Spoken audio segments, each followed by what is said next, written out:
नमस्कार, मेरे चैनल अवधि बहार में आपका स्वागत है। अगर आपको मेरे गाने पसंद आए तो लाइक, सब्सक्राइब और शेयर करना ना भूलें।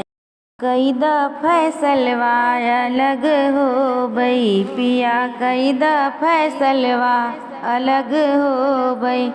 ससुर बाट महलिया अलग हो बई, ससुर बाट महलिया अलग हो बई।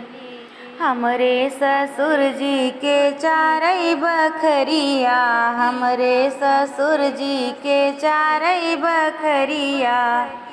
जवन बड़की खिड़किया उहई ले बई, जवन लागल जंगलवा उहई ले बई। पिया कैदा फैसलवा अलग हो बई, पिया कैदा फैसलवा अलग हो बई।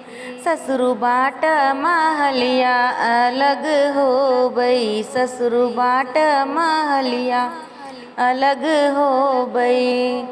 हमरे ससुर जी के चारई बगीचा, हमरे ससुर जी के, हमरे ससुर जी के चारई बगीचा।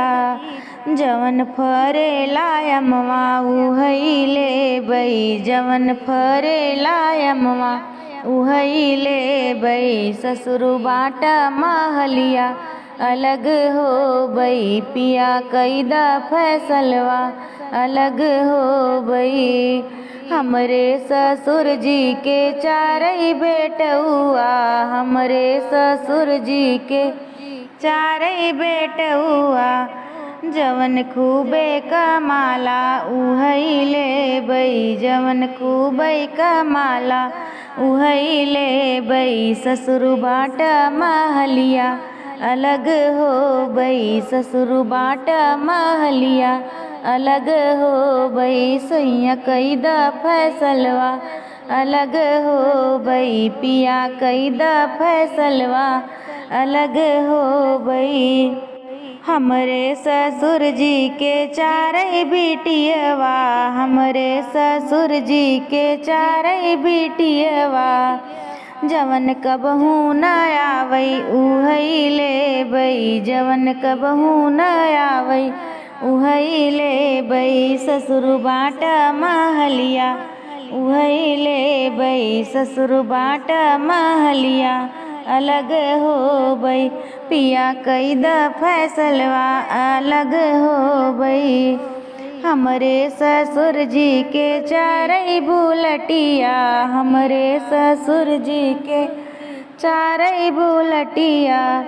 जवन तेलवा न पियई उहई ले बई, जवन तेलवा न पियई उहई ले बई। ससुर बाट महलिया अलग हो बई, ससुर बाट महलिया अलग हो बई। सैया कैदा फैसलवा अलग हो बई, पिया कैदा फैसलवा अलग हो बई। हमरे ससुर जी के चारई जहजिया, हमरे ससुर जी के चारई जहजिया।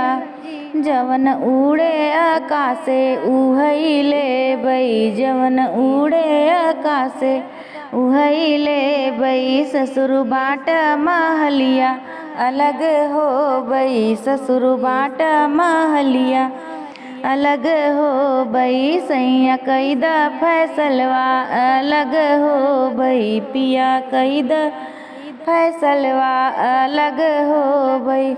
हमरे ससुर जी के चारई ठिकतवा, हमरे ससुर जी के चारई ठिकतवा। जवन बड़का बिगहवा उहई ले बई, जवन बड़का बिगहवा उहई ले बई। ससुर बाट महलिया अलग हो बई, ससुर बाट महलिया अलग हो बई। पिया कैदा फैसलवा अलग हो बई, पिया कैदा फैसलवा अलग हो बई।